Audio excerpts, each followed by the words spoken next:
किसी गांव में एक साधु रहा करता था। वह जब भी नाचता था तभी बारिश होती थी। इसलिए गांव के लोगों को जब भी बारिश की जरूरत होती तभी लोग उस साधु के पास जाते और उनसे अनुरोध करते कि वह नाचे।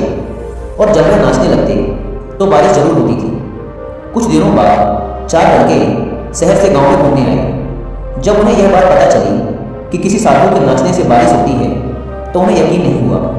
शहरी पढ़ाई लिखाई के घमंड में उन्होंने गांव वालों को चुनौती दे दी कि अगर हम भी नाचेंगे तो बारिश होगी, और अगर हमारे नाचने से बारिश नहीं हुई तो साधु के नाचने से भी बारिश नहीं होगी। अगले दिन सुबह सुबह गांव वालों ने 4 लड़कों को लेकर साधु की कुटिया के पास पहुंचे।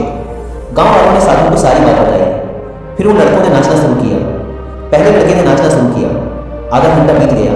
फिर पहला लड़का थक कर बैठ गया, पर बादल नहीं दिखे। कुछ देर बाद दूसरे लड़के ने नाचना शुरू किया और 1 घंटे बीतते बीतते वह भी थक कर बैठ गया। बाकी दोनों लड़कों ने भी ऐसा ही किया, पर बारिश नहीं हुई। अब साधु की बारी थी।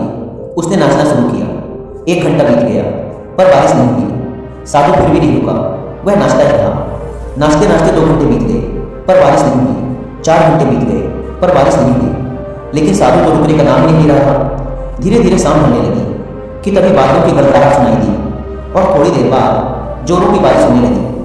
यह देखकर चारों लड़के दंग रह गए और तुरंत साधु से क्षमा मांगी। फिर चारों लड़कों ने साधु से पूछा, बाबा भला ऐसा क्यों कि हमारे नाचने से बारिश नहीं हुई और आपके नाचने से बारिश हो गई? साधु ने उत्तर दिया, जब मैं नाचता हूँ तो 2 बातों का ध्यान रखता हूँ। पहली बात तो मैं यह सोचता हूँ कि अगर मैं नाचूंगा तो बारिश को होना ही पड़ेगा, और दूसरी यह कि मैं तब तक नाचूंगा जब तक कि बारिश न हो जाए। सफलता पाने वाले में भी यही गुण विद्यमान होता है। वे जिस काम को भी करते हैं उसमें उन्हें सफल होने का पूरा भरोसा होता है, और वह तब तक उस काम को करते हैं जब तक कि उसमें सफल न हो जाए। इसलिए अगर हमें सफलता हासिल करनी है तो इस साधु की तरह ही अपने लक्ष्य को प्राप्त करना होगा।